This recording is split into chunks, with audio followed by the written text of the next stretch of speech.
Orochimaru?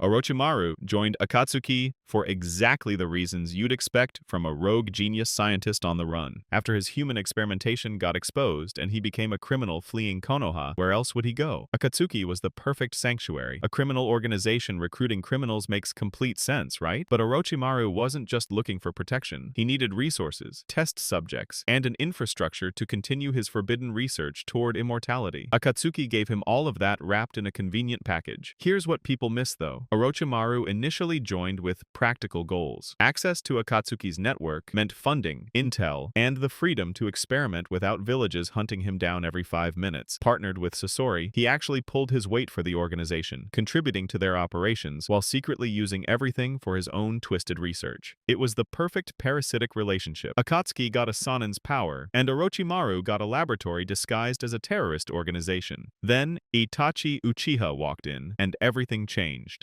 Suddenly, Orochimaru had a new obsession burning in his mind. Those Sharingan eyes weren't just powerful, they were the ultimate cheat code for someone wanting to master every jutsu in existence. Itachi's young, prodigious body combined with the Sharingan's copying ability, that was Orochimaru's endgame right there. His original goal of using Akatsuki's resources got upgraded to stealing the most talented body in the organization. But when Orochimaru finally made his move, Itachi crushed him like he was nothing. Itachi only needed to glance at him once to put him under an illusion so strong he couldn't even move. And when Orochimaru tried to push chakra through his body, Itachi casually took his hand off before Orochimaru could even form a seal to break the genjutsu. You see, Itachi's eyes were just way too valuable. Since he couldn't achieve his goal of stealing Itachi's body, he abandoned Akatsuki the moment his plan failed, proving he never cared about the Akatsuki's goals. After that, he went and built his own full research lab network.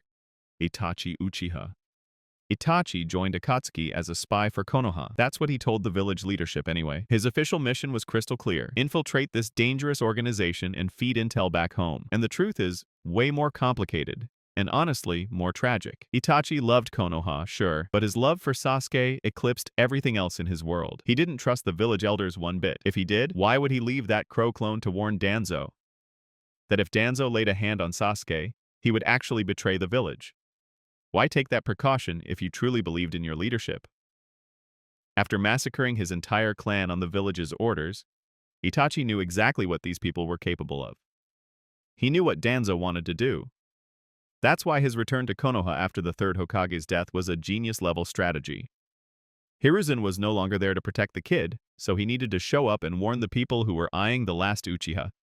He claimed he was there for Naruto, the Nine-Tails Jinchuriki, but come on. Yeah, he wouldn't actually do that. He was protecting Konoha, but aside from that, instead of sneaking around, he was extremely flashy. He made sure every important person in Konoha saw him. He fought Kakashi, confronted Asuma and Kurenai, and caused enough noise that the entire village knew he was alive and active with Akatsuki backing him up. The message was clear: touch Sasuke and you'll have to deal with me and the most dangerous criminal organization in the world. Joining Akatsuki gave Itachi the ultimate insurance policy for his little brother. The village leaders might have been ruthless enough to order a clan massacre, but they weren't stupid enough to provoke Akatsuki unnecessarily. Itachi turned himself into a living threat, a sword hanging over Konoha's head. Some fans think this means Itachi didn't really care about the village, but isn't protecting Sasuke while keeping Akatsuki from destroying Konoha the most Itachi thing ever. He was protecting both, just prioritizing his brother when push came to shove. The really heartbreaking part? Itachi was dying the entire time from a terminal illness, forcing himself to stay alive through medicine and pure willpower, just so Sasuke could be the one to kill him. Everything he did in Akatsuki was him running out the clock. Sasori. Sasori's entry into Akatsuki started with a loss. When Konan approached him with a recruitment offer, Sasori initially said no, but Konan wasn't taking no for an answer. She challenged him to a fight with a simple deal: lose, and you join. Sasori agreed, confident in his puppet body's advantages, and then proceeded to lose anyway. Well, explosive tags plus Konan's wide-range, long-distance attacks were literally the perfect hard counter to Sasori. But here's where it gets interesting. Losing to Konan forced Sasori into Akatsuki, sure, but the organization turned out to be exactly what he needed. See, Kakuzu once mentioned that both Sasori and Deidara loved war. But that's not quite accurate for Sasori. He didn't love the fighting itself. He loved what came after. The trophies, the bodies, the chance to add powerful shinobi to his collection as human puppets. War was just the hunting ground, and Akatsuki gave him access to the best hunting ground imaginable. Think about Sasori's situation before Akatsuki. He was a rogue ninja collecting puppets solo, limited by what targets he could reach alone. After joining, suddenly he's participating in high-level missions against elite opponents from every nation. That's when his collection really exploded in quality. He even managed to convert members from Uchiha clan missions into puppets with special abilities. The organization gave him a constant supply of worthy prey. Having Deidara as a partner made everything even more efficient. Deidara's explosive range could flush out targets or weaken them before Sasori moved in for the collection. It was like having a hunting dog that could also blow up buildings. Working solo, Sasori had to do everything himself. With Akatsuki's resources and Deidara's support, he became a harvesting machine. So yeah, Sasori joined Akatsuki after losing a fight, but he stayed because they gave him a place to work on his creepy puppet immortality experiments with teammates who helped him collect more than he ever could by himself. Kakuzu. Kakuzu used to be a bounty hunter, taking on contracts that paid well and eliminating anyone in his way. He loved money. After losing a fight to Pain, Kakuzu was offered a spot in Akatsuki. And this was a chance to upgrade his entire business. Pain didn't just want Kakuzu for his strength. He understood Kakuzu's true motivation: profit. Akatsuki gave Kakuzu access to high-value targets he couldn't reach on his own. During the Leaf Village arc, he ran into two huge bounties, Chiriku and Asuma, within days. As a solo hunter, that kind of opportunity was rare.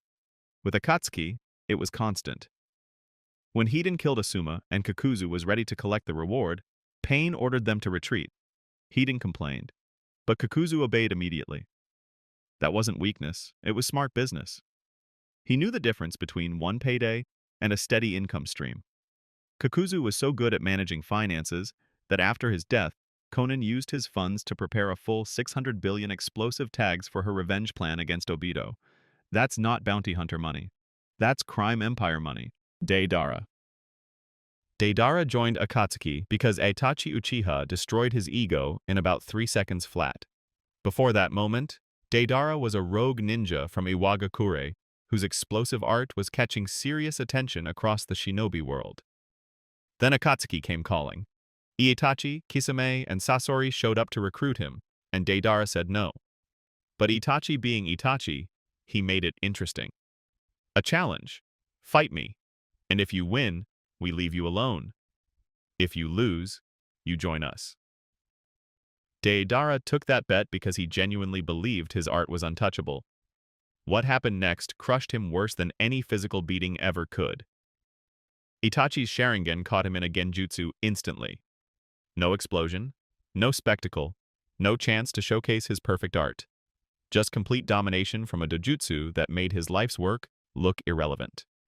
For someone who literally has mouths on his hands to proclaim that art is an explosion, this defeat was psychological torture. Deidara joined Akatsuki, but his real purpose wasn't the organization's goals.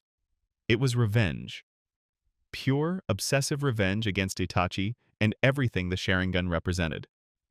He kept his promise because his pride demanded he prove himself, but every day in Akatsuki was training to beat Itachi specifically.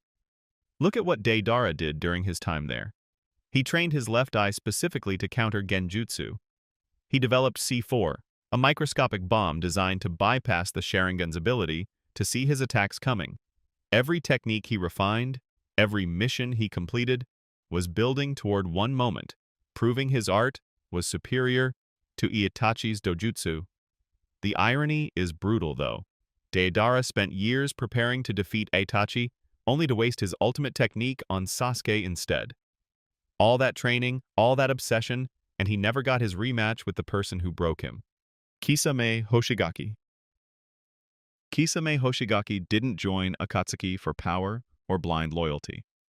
He joined because he desperately believed in a world of truth, one without lies or secrets that forced him to kill his own comrades. It all started one night in Kirigakure, when Kisame discovered that his mentor, Fuguki Suikazan, was secretly selling village information to enemies. Kisame killed him without hesitation and took his sword, Samehada. That moment turned Kisame into a missing nin and shattered everything he believed in: his team, his village, even himself. He realized he was just a pawn in a world full of lies, where the weak were crushed and the strong were just tools. At his lowest point, Madara Uchiha, actually Obito, appeared. With glowing red Sharingan eyes and a persuasive voice, he introduced the Eye of the Moon plan, a vision of a world without lies or illusions. Kisame was skeptical at first, but the idea of no more killing to protect lies deeply touched him. He accepted the offer, left his village, took Samehada, and joined Akatsuki. He was paired with Itachi Uchiha, another village traitor, so they could keep an eye on each other. From then on, Kisame's actions were all about protecting secrets and supporting the bigger plan. Even when he was captured on Turtle Island, he didn't say a word. Instead, he summoned sharks to kill himself before the enemy could interrogate him. He also sent a scroll containing the Shinobi Alliance's military plans back to Zetsu. That final act didn't just protect Akatsuki, it helped Tobi locate Naruto, a key step in activating infinite Tsukuyomi. To Kisame, Akatsuki wasn't just a group, it was a chance to die with purpose, in a world he believed could finally be real. Hidan. Hidan joined Akatsuki for the simplest and most disturbing reason possible. He wanted to kill people, and Akatsuki gave him permission to do it professionally. Before recruitment, Hidan was already a serial killer in his own village, murdering anyone he could find to perform rituals for Jashin, his death cult religion. With complete immortality from those same rituals, he was arrogant beyond belief and genuinely saw slaughter as his sacred duty. When Tobi came recruiting, he didn't need to trick Hidan or beat him into submission. He just told the truth. Akatsuki handles assassinations, wars, and high body count missions constantly. For someone whose entire life philosophy revolved around ritual murder, that pitch was basically heaven. Hidan's expectations versus reality created constant friction, though. He imagined participating in massive slaughter operations like Sasori's puppet army attacks or Deidara's explosive art showcases. Instead, he got paired with Kakuzu, the bounty hunter accountant who only cared about collecting heads worth money. Kakuzu dragged Hidan from one targeted assassination to another, prioritizing profitable kills over the mass casualty events Hidan craved for his rituals. This mismatch led to them arguing literally all the time, with Hidan complaining he wasn't getting enough sacrifices while Kakuzu complained Hidan's ritual ceremonies wasted valuable mission time. The twisted irony is that Hidan's immortality made him the perfect partner for Kakuzu, specifically because Kakuzu had murdered every previous partner in fits of rage. You can't kill someone who literally cannot die, which created the most dysfunctional but effective partnership in Akatsuki's history. Hidan didn't care about the organization's actual goals, the tailed beasts, or creating world peace through fear. He just wanted victims for Jashin, and Akatsuki provided a steady supply with some structure attached. A Megakure Trio. The story of Akatsuki's founders is one of the most tragic transformations in the entire Naruto universe. Yahiko, Nagato, and Konan started this organization with pure intentions, trying to bring peace to a world that had shown them nothing but violence and loss. These three war orphans from the hidden Rain village watched their families die, starved in the streets, and survived horrors most people can't imagine. That shared trauma forged an unbreakable bond and a dream that maybe, just maybe, they could stop others from suffering the same fate. Yahiko was the visionary, the one who believed they could create real change without becoming monsters themselves. He wanted Akatsuki to be a shield for the innocent, a force that could stand up to the major nations crushing smaller villages under their boots. Nagato and Konan believed in him completely. Nagato had the Rinnegan, the most broken eyes in the series, but he let Yahiko lead because he trusted his friend's heart. Konan became their protector and supporter, the glue holding their dream together. For a while, it actually worked. Akatsuki grew into a legitimate resistance movement in the Rain Village, challenging the oppression of larger nations. They were gaining real momentum, real hope. Then Hanzo and Obito destroyed everything. They forced Nagato to watch Yahiko commit suicide to save Konan's life. That moment didn't just kill Yahiko. It murdered the original Akatsuki's ideals and broke something fundamental inside Nagato. Under Obito's manipulation, pain transformed the organization into exactly what they once fought against: a force of terror trying to create peace through overwhelming violence and fear. Konan stayed loyal, but she never forgot Yahiko's true vision. When Nagato finally saw the light through Naruto and sacrificed himself, a mega kure trio. The story of Akatsuki's founders is one of the most tragic transformations in the entire Naruto universe. Yahiko, Nagato, and Konan started this organization with pure intentions, trying to bring peace to a world that had shown them nothing but violence and loss. These three war orphans from the Hidden Rain Village watched their families die, starved in the streets, and survived horrors most people can't imagine. That shared trauma forged an unbreakable bond and a dream that maybe, just maybe, they could stop others from suffering the same fate. Yahiko was the visionary, the one who believed they could create real change without becoming monsters themselves. He wanted Akatsuki to be a shield for the innocent, a force that could stand up to the major nations crushing smaller villages under their boots. Nagato and Konan believed in him completely. Nagato had the Rinnegan, the most broken eyes in the series, but he let Yahiko lead because he trusted his friend's heart. Konan became their protector and supporter, the glue holding their dream together. For a while, it actually worked. Akatsuki grew into a legitimate resistance movement in the Rain Village, challenging the oppression of larger nations. They were gaining real momentum, real hope. Then Hanzo and Obito destroyed everything. They forced Nagato to watch Yahiko commit suicide to save Konan's life. That moment didn't just kill Yahiko. It murdered the original Akatsuki's ideals and broke something fundamental inside Nagato. Under Obito's manipulation, pain transformed the organization into exactly what they once fought against: a force of terror trying to create peace through overwhelming violence and fear. Konan stayed loyal, but she never forgot Yahiko's true vision. When Nagato finally saw the light through Naruto and sacrificed himself, she immediately placed her faith in Naruto to fulfill what Yahiko started. Obito. Uchiha didn't really join Akatsuki. He weaponized it. From the very beginning, this entire organization existed for one purpose only: to serve as his personal tool for collecting all 9-tailed beasts and executing the Eye of the Moon plan. This was Madara's endgame: revive the 10 Tails, become its Jinchuriki, and cast infinite Tsukuyomi to trap the entire world in a perfect illusion where suffering doesn't exist. After watching Rin die and getting saved by Madara, Obito inherited this insane vision completely. To him, every single Akatsuki member was just a chess piece. The moment Madara died, Obito and Zetsu rolled up to the Hidden Rain and found 3 idealistic kids named Yahiko, Nagato, and Konan. Obito put on the Madara Uchiha mask to instantly command respect and fear, then fed Nagato lies about achieving peace through Akatsuki. But Yahiko was the problem. His genuine belief in positive change made him impossible to control, so Obito orchestrated his death. He secretly worked with Hanzo and Danzo to set up an ambush that forced Yahiko to kill himself, shattering Nagato's soul and transforming him into pain, a broken weapon spouting extremist ideology about peace through pain.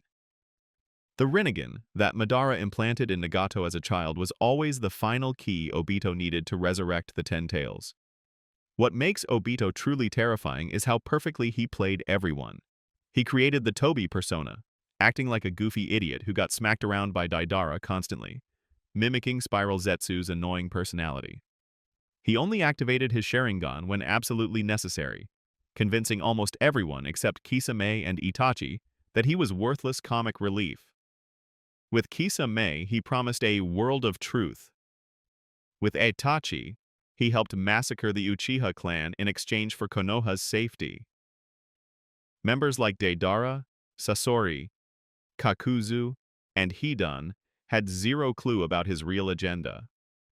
From the shadows, Obito monitored every tailed beast capture and sealed them into the Gedo statue, never revealing it was slowly reviving the Ten-Tails. His Kamui made him nearly unkillable, phasing through attacks and regenerating from damage that would obliterate anyone else. When members outlived their usefulness, he discarded them without hesitation. He let Deidara blow himself up, harvested Itachi's eyes, and murdered Konan in cold blood to steal Nagato's corpse.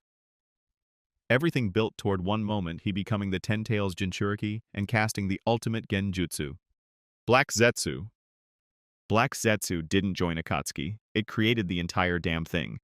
This entity is the ultimate puppet master behind literally everything that happens in the Naruto universe, and calling it an Akatsuki member is like calling a chess player one of the pieces. Black Zetsu's sole purpose for existing is resurrecting Kaguya Otsutsuki, the woman it calls Mother. Kaguya created this thing right before getting sealed into the Ten-Tails, and it's been manipulating ninja history for over 1,000 years to bring her back. Think about the scale of this deception.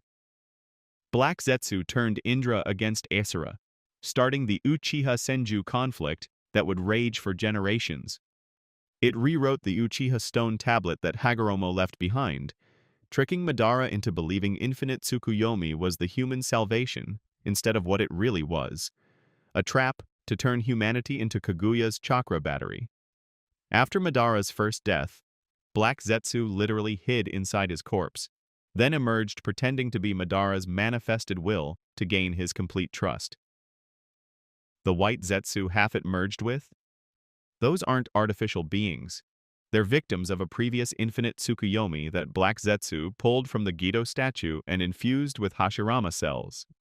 The combined Zetsu entity joined Akatsuki wearing the Gai ring, playing the role of loyal servant while actually running the entire operation from the shadows. Black Zetsu's plan was brutally simple. Use Akatsuki to capture all 9-tailed beasts, seal them in the Gedo statue, revive the Ten-Tails, cast infinite Tsukuyomi, absorb all of humanity's chakra, and resurrect Kaguya. Inside Akatsuki, Black Zetsu functioned as the ultimate spy.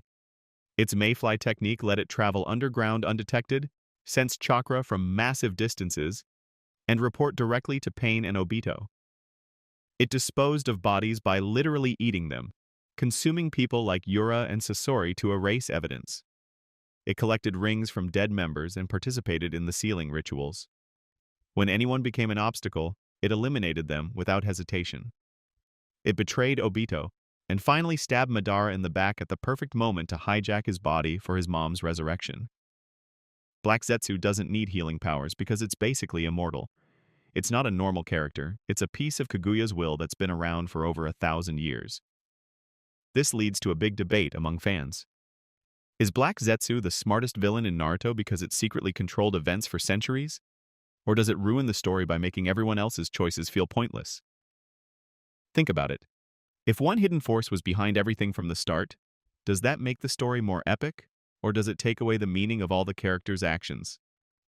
Alright, that's it for today. Thanks for watching, and we'll see you next time.